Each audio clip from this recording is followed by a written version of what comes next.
Hello YouTube. I am creating this video so that other survivors of domestic violence and criminal violence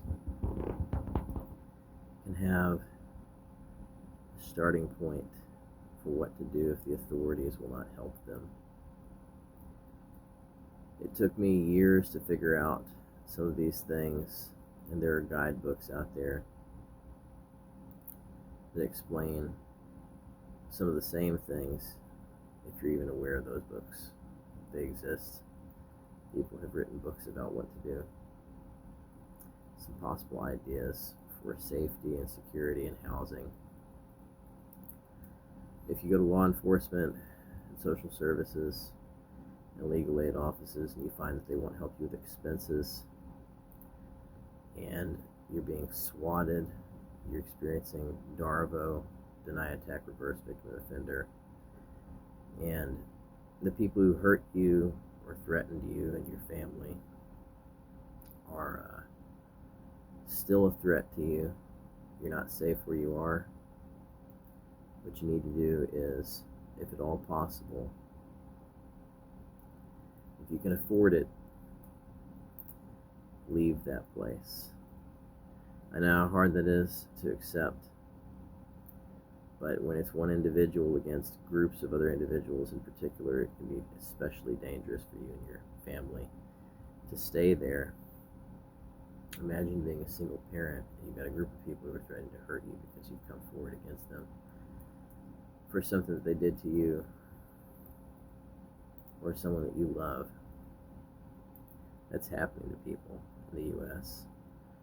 amid this crime wave that we've been experiencing these last few years, and even in individual situations where a spouse is abusing another spouse and somebody needs to get out and escape from that situation. You need to initially, if you can, if you have the income to do so, you have a salary or whatever, go and stay in an affordable hotel. Doesn't matter if it's nice or not, as long as it has air conditioning and hot water and you can cook in your room. Don't tell any of your friends or family where you're going except people that you absolutely trust under seal of confidence. Get a P.O. box, forward all your mail and your utility bills to P.O. box. A mail forwarding service like one of those services that gets your mail and takes pictures of it and emails it to you.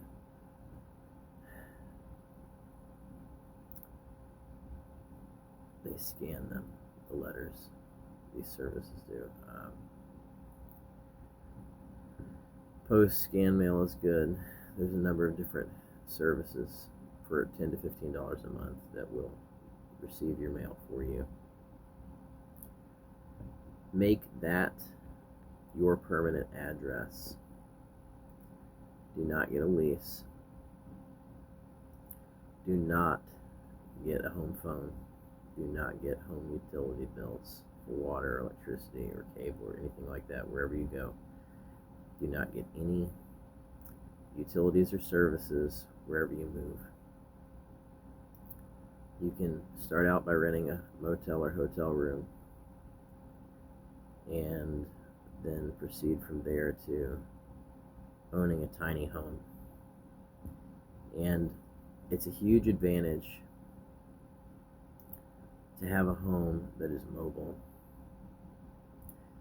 of some kind, whether it's a van that's big enough for you to move into and live in, that can be moved from one place to another with Wi-Fi nearby and solar panels on the roof and a mobile power generator, even just a small one, and some batteries. That's one possibility other than staying in a hotel, if you have the money to get something like that. Another possibility is buying something like a flatbed trailer or a tiny home, or renting a tiny home. There are lots of places where you can rent cabins month to month and pay cash. Wherever you go, if if you want to truly be safe, only pay in cash.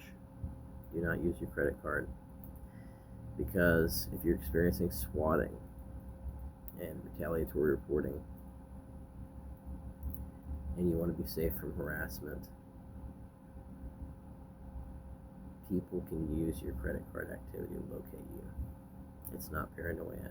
I've seen it happen to people who were victims who hadn't done anything. The authorities aren't supposed to do that, but often when serious accusations are made against somebody, they will pull your bank activity to try to figure out where you are, and they will show up out of the blue without a warrant or probable cause or any evidence that you've done anything wrong at all, in order to harass you and look at trying to inflict some kind of expense on you, or to engage in some kind of unlawful detainment or family separations. This is especially true of single parents who have kids that are fleeing from domestic violence or sexual abuse of some kind, or some other kind of terrible situation. The best and most long-term sustainable solutions are to either rent a tiny home in cash month to month until your abusers are dead or in prison, or to wait them out until all of your dependents are at least 18, so that they're old enough to fight back, and just stay as far away from those people as you can. Don't communicate with anybody in your old life who might share your whereabouts. It's really best not to even communicate with people that you trusted, because odds are that if somebody's really determined to find you, they're going to be hounding in every possible connection to locate you, so that they can obtain retribution against you and make you and those you love live in fear.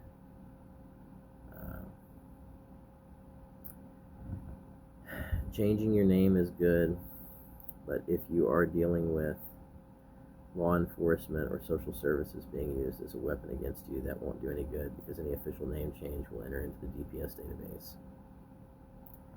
If they're using DCF or DFC or CPS against you, a social welfare organization that's government based out of Health and Human Services offices,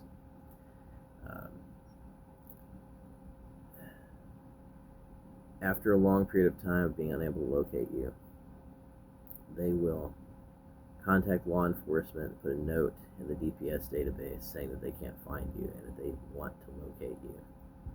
You don't have to do anything wrong. You don't have to be an abuser. You don't have to be guilty of anything.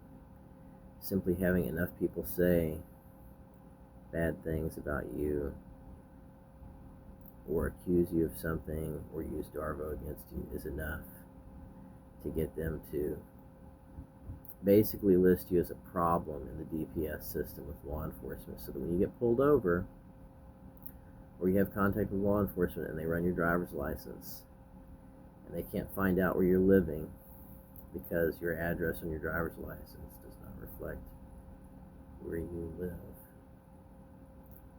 that will be enough to get them to give you a hard time. Law enforcement will give you a hard time on the simple basis that someone from government is looking for you and can't find you. They'll be hostile towards you. They'll give you tickets, and it won't go well. So that brings me to the next point. If it gets to that point and you're being harassed by police about where you're located, and they're telling you somebody's looking for you, and you get pulled over, or you have contact with them unexpectedly, they run your driver's license or your other state documents, whatever documents that you have for identification, whether it's passport or whatever, the next thing is You also don't want to have a phone that's associated with any public account, like Verizon Wireless, anything on a contract. You want a prepaid only. Only use prepaid. It's fine to set up an automatic credit card payment, but if you can avoid using a credit card and use prepaid cards instead to recharge your phone, that's for the best. That'll give you the maximum level of anonymity. Some states and countries are ending the use of prepaids because a lot of criminals are using them to hide their activity. And there's also a lot of victims that are simply trying to stay safe. They're doing the same thing.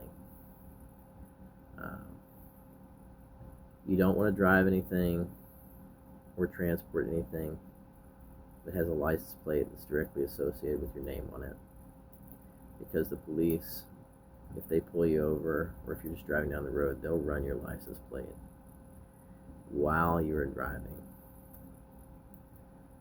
and they will see the flag that's associated with your name and your plate, and they may pull you over because of that and try to interdict you. You don't have to be a criminal to experience those circumstances. You could be a victim. You could be a special victim or a violent crime victim or an informant to law enforcement who they did not protect after coming forward with some major information on somebody or a group of people. It could be something really game-changing that you gave to them, and they just completely left you in the cold, without protection, without financial provision, without witness protection or anything, any kind of thing, to keep you safe along with your family. And at that point, if they're actually giving you a hard time instead of helping you, despite helping them, giving them information that led to prosecutions for many other people, then you should avoid doing anything that puts you on their radar. Don't drive any vehicle that's associated with your name. Only drive vehicles that are registered to someone else. Don't drive anything with a plate on it. Use Uber or Lyft or some other rideshare service to get around. Get some form of transit that does not directly link to your name, or hold a sign up that links you to a legal public database. Do not fly on a plane. Don't go through TSA. Don't go through customs if you can avoid it. They've got these lists that they keep on people. And even if you haven't done anything wrong, if people say enough bad things about you, it can result in you ending up on a list. It's not paranoia. It happens to a lot of victims when they come forward. People try to turn the tables on them. And if you have enough family or enough enemies in a group of people that really want to get at you, they'll say all sorts of terrible things. You don't even have to do anything. You don't have to commit a crime. There doesn't have to be any proof of a crime. It's just he said, she said, which is why so many victims are reluctant to come forward. They're afraid of experiencing people questioning their version of events, people outright denying the events, or worse yet, accusing them of being responsible for everything that happened. If you can, for employment, get a job working from home, one that doesn't require you to travel outside of your house. If you do have to get a job traveling outside of your house, make it local to wherever you're living, whatever tiny home that you're living in. If you can live with friends or a family member that will conceal your presence with them and deny that you're even living there while having such an arrangement, that is very advantageous. Finding someone to host you that will allow you to live with them low cost while you just wait out the situation for whatever it is that's happening to you to blow over is a big advantage. But unfortunately, a lot of victims don't have anyone, which is why I recommend either buying or building a tiny manufactured home of some kind. Even if it's just like a Home Depot shed, that's renovated with insulation, and you add electrical outlets and a breaker box, etc. into it. You have to have some do-it-yourself handyman skills to do that, obviously. Or a flatbed trailer that you build a tiny home on with actual hardy plank walls or some other type of wall siding for weather. It's insulated with AC and everything. Um, Buying a used pre-manufactured home, such as a travel trailer, RV, or a tiny home, like those sheds that I described. The sheds are less than optimal, but compact pre-manufactured homes, they're used, are your best bet. Facebook Marketplace is an absolutely excellent place to look for that. You're going to need between $500 and as much as $4,000 to $5,000, and the more money, the more cash money that you can come up with for that purchase, the better, because anything that you buy for less than about $4,000 is going to have serious repair issues most of the time. You're either going to have roof leaks, or you're going to have electrical problems, or floors rotted out, or mold, or a broken water piping system, or something. You may have a combination of different things that you're dealing with. Paying in cash for rent wherever you go, living in pre-manufactured housing, is the safest way to go. I'm not a criminal, but I know what it is to be victimized terribly and to not get help. That's why I'm working on a guidebook.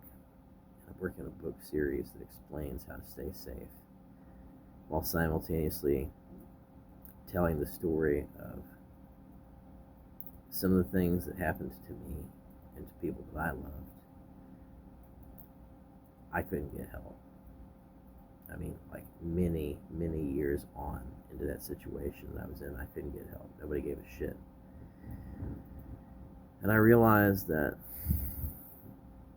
I really needed to do something to try to turn this situation that I was in for the positive so that I could help others, because I didn't want it to be for nothing. Nobody wants their experiences to have been for nothing. You know, you want to add some meaning to the suffering that you've gone through. A work from home job is your best bet as far as a source of income, because it's going to eliminate your overhead costs as far as traveling. You don't want a hybrid workplace job. You want something that is strictly working from home, that rarely ever requires you to go into the office. If you never have to physically report to an office, that's the best possible job that you can get. You want something with health insurance that pays a minimum of $21 an hour at the very least, and ideally at least $30 an hour, because a living wage in most of the U.S. is a minimum of $21 an hour, and that doesn't apply to everywhere either. Places like California, you need to be making much more than that per hour to live.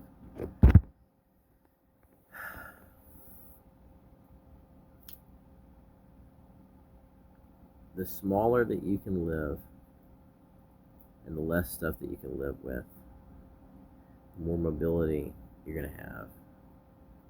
It's better to have cash money saved somewhere safe than to keep your money in the bank. And I know how difficult that might be for some people. Debit and credit cards can be tracked and traced to you. If somebody sues you because you're telling the truth about them, or they try to serve you,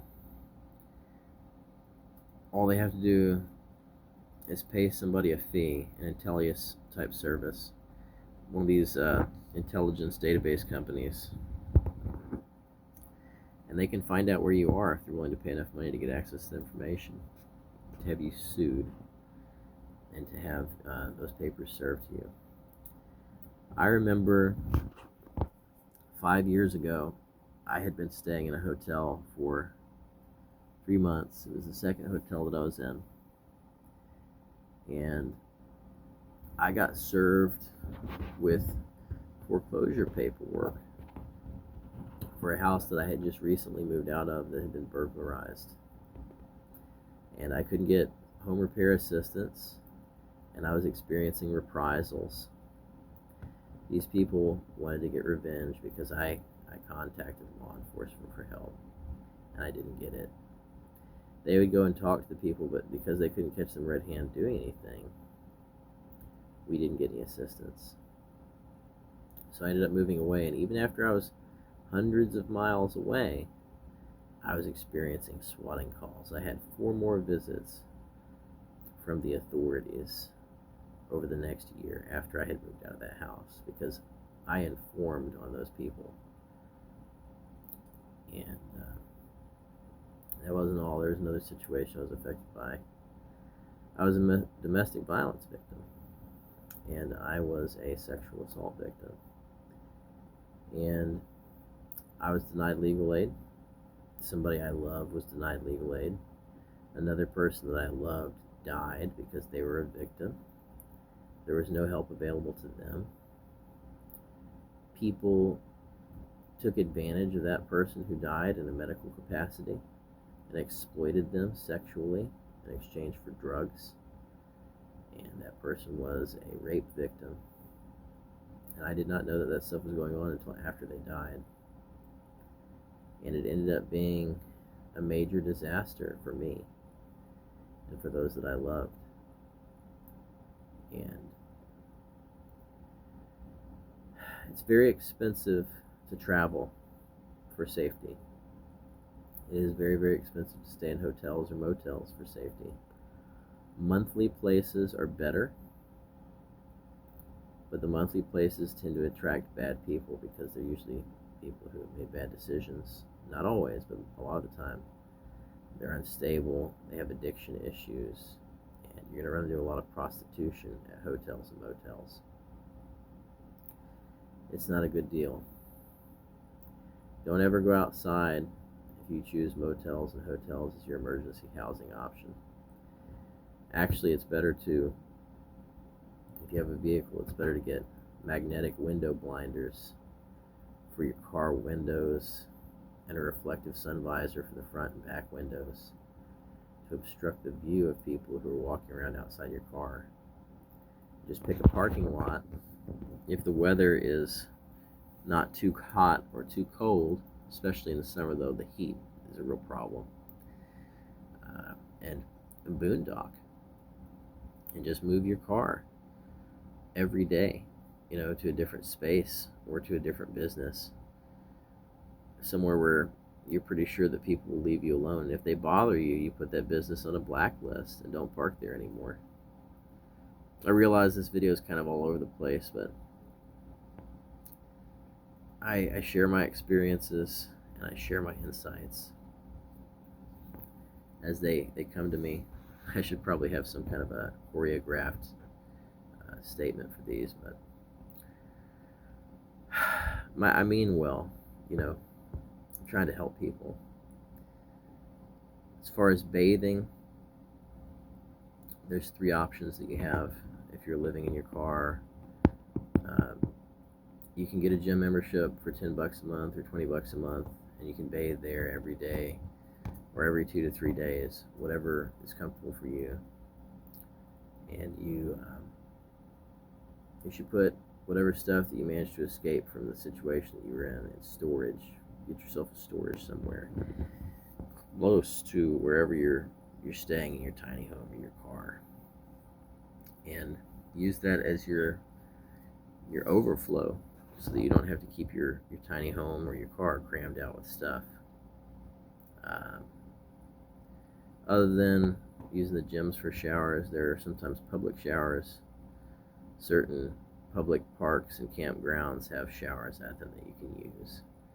A lot of those public facilities require a passcode for the door or a paid membership, but not all of them. Every now and then there's places that you can go. They're rare, but they exist. If you can figure out what they are and where they are. College campuses, the YMCA, community colleges. Sometimes they'll have a shower on campus. Those are places where you can bathe. And alternatively, that bathing at a friend or family member's house is good. But I want you to keep in mind that if you have someone looking for you because bullshit's been made up about you, especially like social services, if they're looking for you because you have a family or dependents and things have been made up about you, staying with family is not the best option unless your family is willing to block their access to their homes. It's unconstitutional for them to search without a warrant and probable cause, and they can't search a house simply because they suspect that you're there either. They can't even come into the house or come on their property without a warrant and probable cause. The warrant has to be signed by a judge. Unfortunately, those agencies have been weaponized against innocent people on a very rampant basis. And if you come forward as a victim of domestic violence or violent crime or special crime, then those responsible are probably going to make things up about you to try to discredit you. And it gets very messy.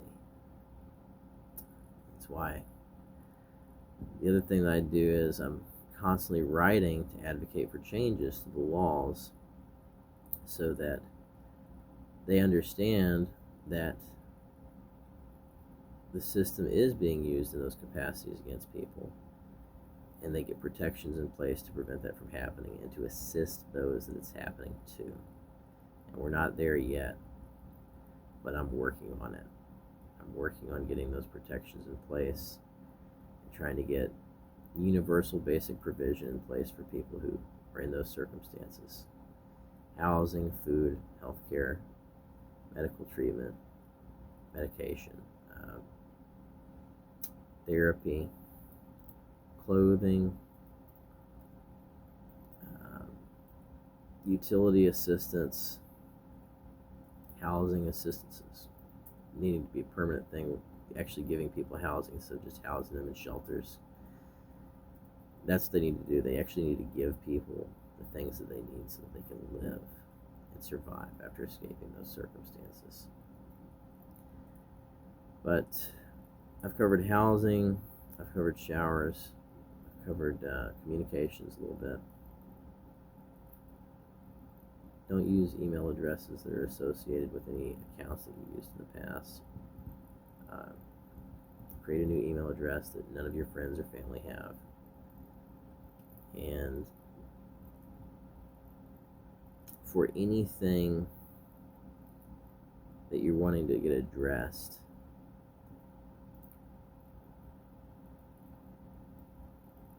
it's best to, if you don't want it circling back to you, to either submit that information anonymously or use a pseudonym.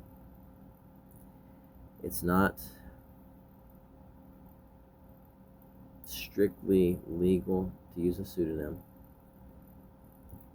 but when you really need to get a message through, something controversial, sometimes the only way to share the message is by doing so in that capacity. And the thing is, as long as you're not threatening anybody or hurting anybody,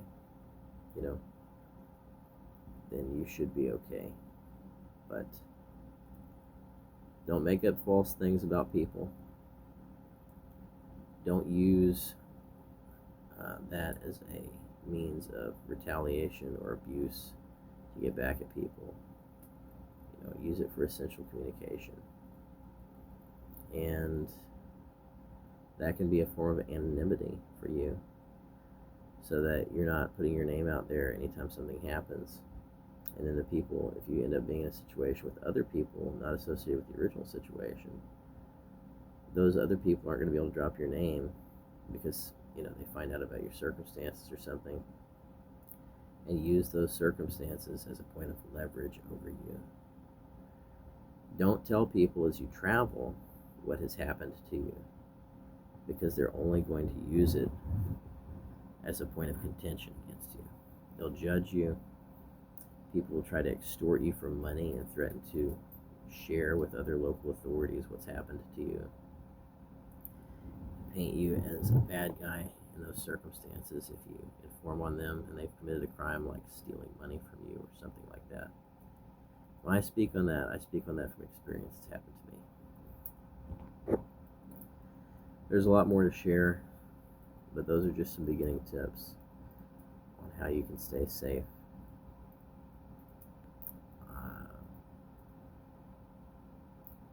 Don't trust anyone. Don't trust anybody. Make everybody earn your trust. It's even more important when bad things have happened to you than when you're just a regular person who's had a good life. Pray, have faith. I believe that God is there and He protects good people. Read that Bible. Thanks for listening.